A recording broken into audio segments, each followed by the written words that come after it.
With us now is Angelina Martuscello, and she is with Men on the Move. Welcome to the show. How are you? Thank you for having me. How are you? I'm a big fan of Men on the Move. I sold my house and needed to move, and John Byer and his wonderful people helped me. And I still to this day have my storage unit that I thought I'd only have for a year. So how does that work when somebody has too much stuff? That's what people think. They'll only have it for a short period of time, and sometimes it just gets easy to keep the storage, and it's not that expensive, so it's not the end of the world. It's like having a garage somewhere, or, you know, it's just extra space. Everybody needs that space. All right, and the people are very friendly, so that's always nice. We try to be. So you're both a traditional moving company as Yes. well as storage. Yes, we are. Tell us a little bit about the move. How should somebody prepare for their move?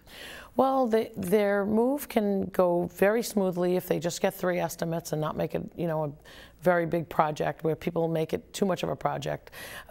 Years ago, moving was just a very simple thing. 2 big guys showed up and they just moved you. But now there's all kinds of regulations and rules because there are a lot of rogue movers, and so it's evolved into a bigger process, but you don't have to make it a bigger process than it is. You should get 3 estimates, get them from reputable movers, ask your friends and neighbors who they used. Word of mouth is a very good thing. Make sure they're on the Long Island Movers, the LIMSA Association, Long Island Moving and Storage, because those are the better movers. They're licensed movers, and they're followed and you know, kept in check by the DOT and that type of thing. So make sure you get good movers, and 3 of them, and then have each estimator really explain the moving process to you, because there's a lot of variables in moving.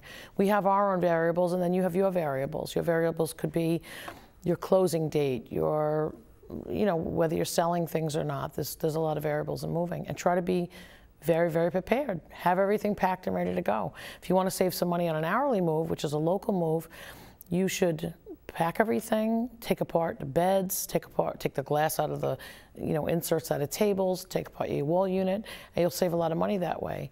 And then you could also put it back together. If you don't want to do all that, the men will be happy to come pack everything up for you, and then take everything apart and then put it all back together again. Or you could do it partially. You could pack and we could take, you know, assemble and disassemble. Do you pack things for people that are just putting it into storage? Because I think a lot of times when you're putting something into storage, at least for me, everything's like a mishmash, you know? So if it was organized the way that they're labeling things when they move things, it might have been a little bit easier. Yes, it's a very good idea that no matter what type of storage, whether you use climate-controlled storage or outdoor storage, that you use things like paper pads, and you pad up your furniture, because the moving companies are not going to give you their moving blankets if you go into a self-storage, because we would have storage blankets all over the world.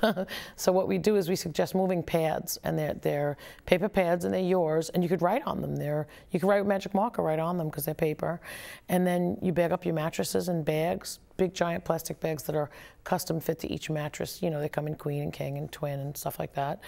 And you should label everything, and it's a good idea if you're going to have long-term you know, self-storage, to put shelves in the unit and actually organize it like a lot of people do that. Like a little store? Yeah, they do that. Well, even like a grandmother or grandfather's attic, what I think is wonderful about Men on the Move is that you also sell some of those materials, those packing things, even if you just need to go and pack grandma yourself, and, you know, maybe she's moving to Florida. So, you know, that's also a nice thing, a nice service that you guys offer. Yes, all 4 of our facilities have a full packing showrooms with everything in it, and we're all fully stocked with everything from tape to boxes to bubble wrap to paper, and clothing wardrobes that you hang your clothing in, and all of our facilities are fully stocked. What do you think is the most interesting item that somebody's ever moved with Men on the Move? Interesting item they've ever moved? Well, I've moved, let's see, I moved a voting machine that a man bought at an auction. Now the same man called me back and asked me to move a telephone booth that he just bought at an auction upstate New York. And so he's a little eclectic. He has an eclectic voting collection. Machine. I said, you know, but we've moved all kinds of strange things. We'll move anything. We always try to help anybody, you know, that we can. So.